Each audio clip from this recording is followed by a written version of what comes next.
I'm done with you and your boring life. I'm taking everything. And this house is sold, by the way. Enjoy what's left." The note on my kitchen counter hit me like a slap across the face. My hands trembled as I read those cruel words, scrawled in David's messy handwriting on the back of our electric bill. A wave of emotions washed over me: shock, hurt, anger. But strangely, what surfaced most was a sense of calm determination. I pulled out my phone and typed a simple response. "Saw your note. Thanks for the heads up." My name is Nina Parker, and at 36, I never imagined I'd be standing in my kitchen, reading a goodbye note from my husband of 12 years. I'm an entrepreneur who built a successful online business selling handcrafted jewelry, something David always dismissed as my little hobby. Looking back, I should have seen this coming. The signs were all there. The late nights at the office, the hushed phone calls, the way he'd quickly close his laptop whenever I walked into the room. But what David didn't know was that I wasn't as naive as he thought. 6 months ago, I noticed something odd while paying our bills. Large sums of money were being transferred out of our joint account into an account I didn't recognize. When I casually mentioned it to David, he brushed it off as business investments. That's when I knew I needed to protect myself. I may have looked like the perfect, supportive wife on the outside, but inside I was preparing for war. I started documenting everything: the unexplained expenses, the suspicious phone calls, even the nights he claimed to be working late, but his office building was dark when I drove by. I opened a separate bank account and gradually moved my personal savings there. I consulted with Sarah, my best friend who happens to be a divorce attorney, and she helped me understand my rights and options. Most importantly, during our recent home renovation, I had the house refinanced solely in my name, something David was too preoccupied with his investments to notice. Now, standing in our kitchen, my kitchen, reading his pathetic attempt at a power play, I couldn't help but feel a slight smile tugging at my lips. David always underestimated me, treated me like I was some clueless housewife playing at running a business. He probably thought this note would destroy me, leave me broken and begging him to come back. Instead, I felt strangely liberated. The pretense was finally over. I took a deep breath, smoothed down my blouse, and pulled out my laptop. It was time to set things in motion. David wanted to play hardball? Fine. But he was about to learn that I'd been in training for this game a lot longer than he realized. The signs of David's deception had started small. Last Christmas, he gave me a silver bracelet that looked expensive, but turned out to be a cheap knockoff. I would know, having worked with fine jewelry for years. When I confronted him about it, he turned it around on me, calling me materialistic and ungrateful. That was David's way, always making me doubt myself, always twisting things to make me look like the unreasonable one. Our marriage wasn't always like this. In the early days, David supported my dreams. He helped me set up my first online store and celebrated with champagne when I made my first big sale. But as my business grew, something changed in him. Maybe it was pride, maybe it was jealousy, but he started making snide comments about my little online shop at dinner parties, acting like I was playing at being a businesswoman while he did real work at his accounting firm. I remember the day I landed a contract with a major department store chain. Instead of celebrating, David barely looked up from his phone. "That's nice, honey," he said, dismissing what was possibly the biggest achievement of my career. That night, I cried myself to sleep, but it wasn't from sadness. It was from anger. Anger at myself for letting him diminish my accomplishments, for staying quiet when he belittled me in front of our friends. The real wake-up call came 3 months ago. I was having coffee with my sister Janet, who works at the same bank David uses for his business accounts. She hesitated before telling me she'd seen something concerning: large withdrawals, suspicious transfers. "Nina," she said, gripping my hand across the table, "I think he's planning something. You need to protect yourself." That conversation changed everything. I started paying attention to details I'd been ignoring.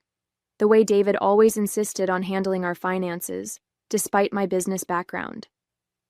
The mysterious weekend business trips that he couldn't explain. The whispered phone conversations that ended abruptly when I entered the room. Each discovery was like a piece of a puzzle I hadn't wanted to see. I reached out to Sarah, my best friend since college, and now a successful divorce attorney. Over lunch, she listened to everything and then gave me a hard look. "Nina," she said, "you're smart, successful, and stronger than you realize. Stop playing the role he's assigned you. Start playing chess instead of checkers." So that's exactly what I did. While David thought I was busy with my little hobby, I was carefully documenting every suspicious transaction, every unexplained absence, every lie. I kept my plans quiet, maintained my routine, played the part of the trusting wife while secretly preparing for the storm I knew was coming. The day after finding David's note, I received an email from our real estate agent, Marcus. My heart skipped a beat when I saw the subject line: "Urgent, house sale documentation required." Opening it, I discovered that David had indeed tried to list our house for sale, but there was a problem. He couldn't proceed without my signature since the refinancing papers had put the house solely in my name during our renovation. I remembered that day clearly. David had been too busy to attend the meeting with the bank, casually telling me to just handle it. He'd signed a power of attorney without even reading it, assuming I would simply do what I'd always done, take care of the details while he made the important decisions.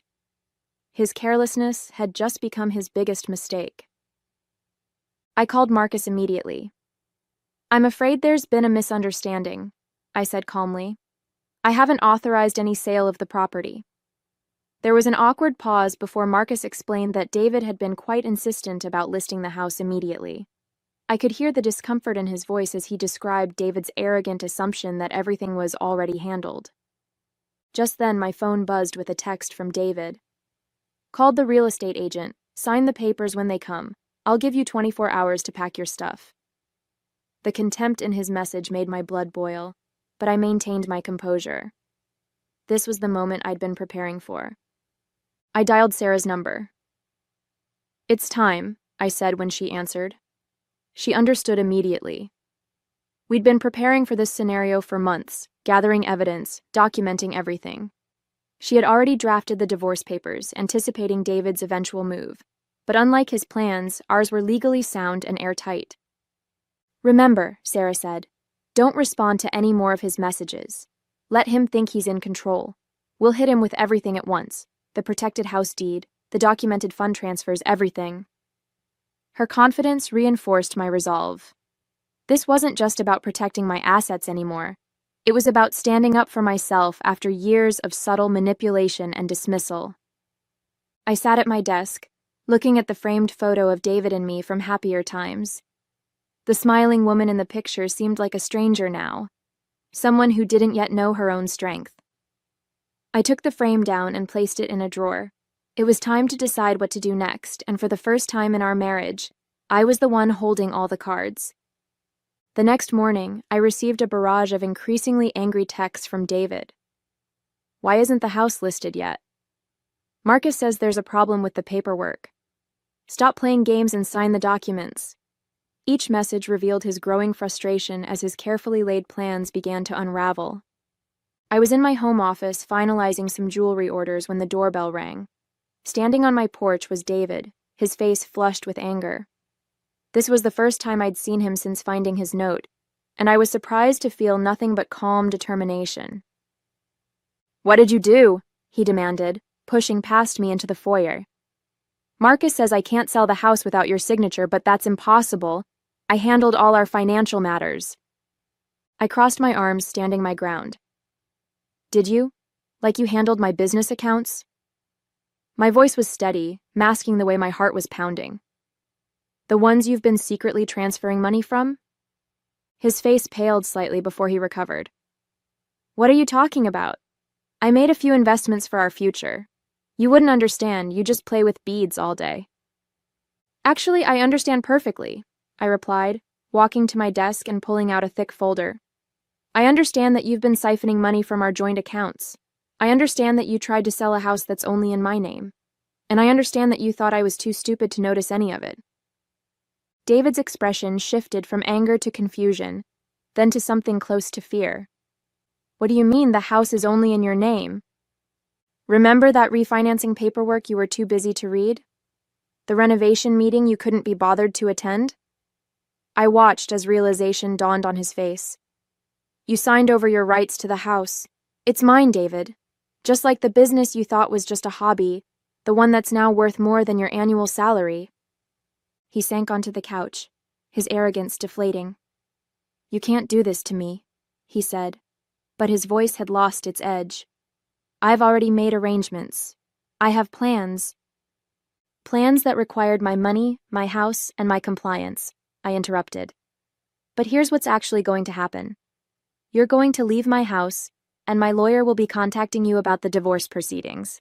And those funds you transferred? We'll be discussing those too. David tried to regain his composure, straightening his tie as he stood up. You're bluffing, he said, but I could hear the uncertainty in his voice. You don't have the resources or the knowledge to fight me on this. I walked to my desk and pulled out another folder.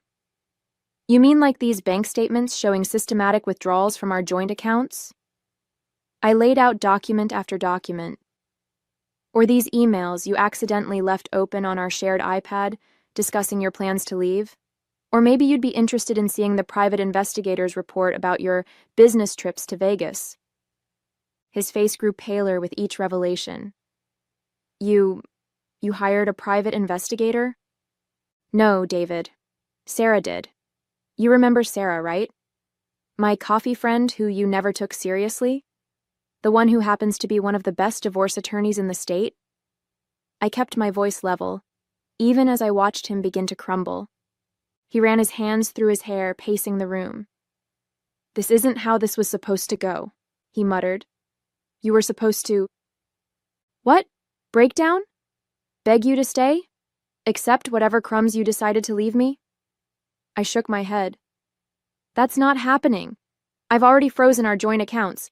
Legally, since I have documentation of your unauthorized withdrawals. The house isn't going anywhere, and my business, well, that was never yours to take in the first place. David's phone buzzed. He looked at it, and I could see the blood drain from his face. Your lawyer, he said weakly. She's already... Filing for divorce, yes. She's also requesting an emergency hearing about the funds you transferred. We have records of everything, David. Every transaction, every email, every lie. He slumped back onto the couch, looking defeated. I didn't think you'd fight back, he admitted. You always just went along with everything. That was your biggest mistake, I replied. You were so busy underestimating me that you never noticed I'd stopped underestimating myself. The doorbell rang again. This time it was Sarah, right on schedule. David looked up, panic finally setting in as he realized just how thoroughly he'd been outmaneuvered. You should leave now, I said firmly. Any further communication can go through our lawyers. I opened the front door, where Sarah stood with a professional smile and a briefcase full of additional documents we'd prepared. As David walked past Sarah, he looked like a shadow of the confident man who'd left that cruel note in my kitchen. Nina, please, he tried one last time. We can talk about this. Like you talked to me about selling our house? I asked. Or about draining our accounts? Sarah placed a gentle hand on my shoulder, reminding me to stay calm and focused. David's phone started ringing. It was his bank. Sarah had warned me this would happen. The moment our divorce petition was filed, it triggered an investigation into those suspicious transfers he'd made. I watched as he answered the call, his face growing increasingly distressed as he listened. What do you mean, frozen? He stammered into the phone. No, you don't understand. I need access to those accounts. He looked at me desperately, finally understanding just how thoroughly his plans had backfired. Sarah stepped forward, her voice professional but firm. Mr. Parker, I suggest you contact your own attorney. We have substantial evidence of financial misconduct, and the court takes these matters very seriously. David's legs seemed to give out, and he sank onto the front steps of what he now realized was no longer his home. Tears started streaming down his face. Not tears of remorse, I noticed, but tears of frustration and defeat. Everything he'd planned, every scheme he'd carefully laid out was crumbling around him. "I never thought," he began. "That's right," I interrupted. You never thought I'd stand up for myself. You never thought I'd be smart enough to protect myself. You never thought I'd be strong enough to walk away. That's why you left a note instead of having a real conversation. Because you never really knew me at all." As we watched him slowly walk to his car, Sarah squeezed my hand. "You did good, Nina. Really good." She'd been more than just my lawyer through all this. She'd been my rock, helping me find strength I didn't know I had. David's car disappeared around the corner, and I felt a weight lift from my shoulders. The pretense was over. No more checking bank statements in secret. No more documenting his lies. No more playing the role of the docile wife. I was free. In the weeks that followed, I threw myself into rebuilding my life. The jewelry business, which David had dismissed for so long, became my sanctuary. Orders were pouring in, and I was finally free to expand without hearing snide comments about wasting money on new equipment or materials. Sarah kept me updated on the legal proceedings. David had hired an aggressive attorney, but it didn't matter. We had documented everything meticulously. The judge was particularly interested in the paper trail of his financial misconduct. Those business investments he'd been making, they turned out to be gambling losses in Vegas and attempts to hide money in accounts I wasn't supposed to find. The house, my beautiful craftsman-style home that I'd lovingly renovated, remained mine. I redecorated slowly, erasing traces of David room by room. I painted the living room the deep blue color he'd always vetoed, converted his home office into my jewelry studio, and finally bought that antique workbench I'd been eyeing for years. Each change felt like reclaiming a piece of myself. My sister Janet came over often, helping me sort through years of accumulated memories. "Remember how he used to mock your little hobby at family gatherings?" she said one evening as we sorted through old photos. "Now look at you. You're featured in 3 major magazines, and he's living in a 1-bedroom apartment." She was right. The business was thriving now that I could focus on it fully. I'd hired 2 assistants to help with orders, and a major department store had just picked up my newest collection. The irony wasn't lost on me. Everything David had belittled was now sustaining me, while his smart investments had left him nearly bankrupt. My friends rallied around me in ways I never expected. Sarah, beyond being my attorney, spent countless evenings with me, helping me process everything. "You're not just surviving," she told me over wine one night. "You're flourishing." She was right. I felt stronger, more confident, more myself than I had in years. The divorce proceedings revealed more of David's deceptions than even I had uncovered. The bank's investigation found that he'd been gambling away significant sums of money for years, hiding the losses and hoping to cover them with the money he'd planned to get from selling the house. When that plan fell apart, everything else did too. One morning, I received an email from Marcus, the real estate agent. He apologized profusely for his role in David's attempted house sale and asked if I'd be interested in helping his wife choose jewelry for their anniversary. I smiled at the irony. My little hobby was now earning me respect from the very people who had once dismissed it. The hardest part wasn't the legal battles or even the loneliness. It was confronting how much of myself I'd buried to maintain the illusion of a happy marriage. I'd dimmed my light, shrunk my dreams, and doubted my instincts for years. But as I sat in my studio, working on a custom piece while sunshine streamed through the windows, I realized that I was finally living life on my own terms. 6 months after finding David's note, I attended a local business owners gala. It was the first time I'd been to a major social event since the divorce, and I'd almost talked myself out of going. But Sarah insisted, saying it was time to rejoin the world properly. I wore a black dress that David would have called too flashy, and jewelry from my own latest collection. As I walked into the ballroom, I caught sight of my reflection in a mirror and barely recognized myself. Gone was the hesitant woman who used to check with her husband before making any decision. In her place stood someone confident, someone who knew her worth. During the evening, I ran into several couples who used to be our friends. Most had heard about the divorce through the grapevine, and their reactions were telling. The wives especially seemed different around me. More open, more real.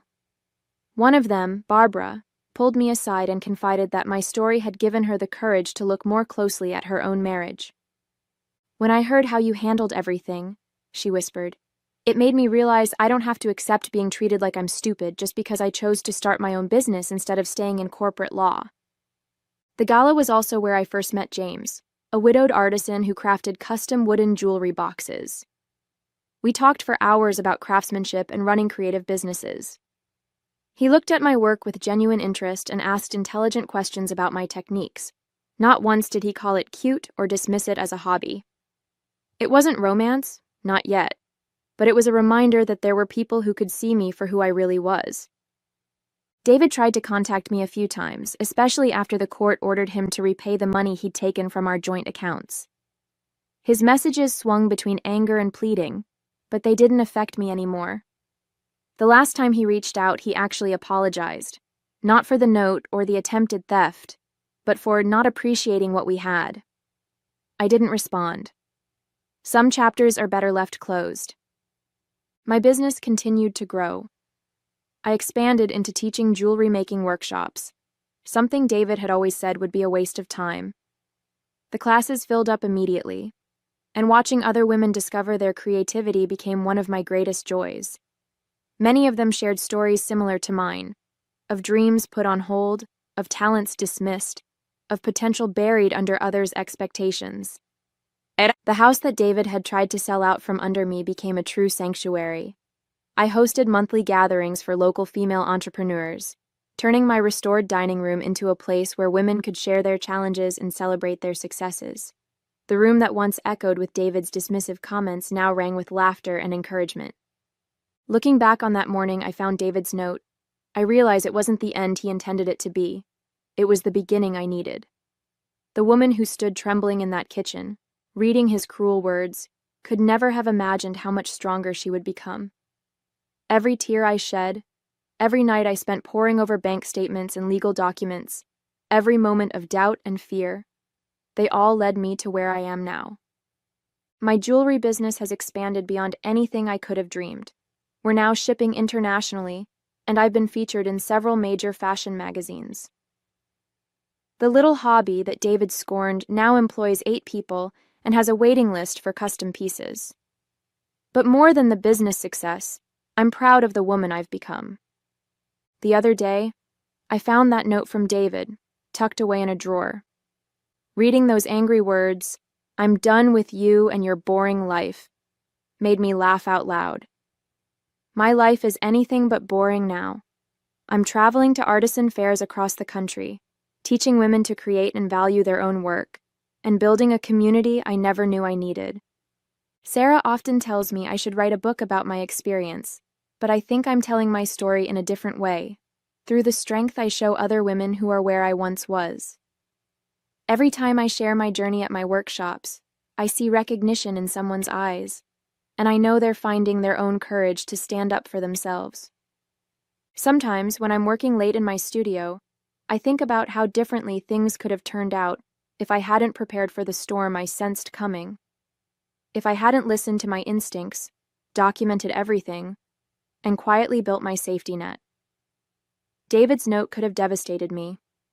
Instead, it liberated me. Last week, I received a letter from David's sister, telling me he's still struggling to rebuild his life. She said he finally admitted to her how much he regrets underestimating me, how his arrogance cost him everything. Part of me hopes he's learned something from all this, but I no longer feel responsible for his growth or happiness. My life has taken a direction I never could have imagined while married to David. The house he tried to sell out from under me has become a home for creativity and empowerment. The business he dismissed has become a source of inspiration for other women, and I've become someone I'm proud to be. Strong, independent, and unapologetically successful. Yesterday, a young woman in one of my workshops asked me if I ever regret how things ended with David. I showed her the simple silver ring I created for myself after the divorce was finalized. Engraved inside are the words, "Trust your strength." Because that's what this journey has taught me. We are all so much stronger than we know. Sometimes it just takes a cruel note on a kitchen counter to help us discover it.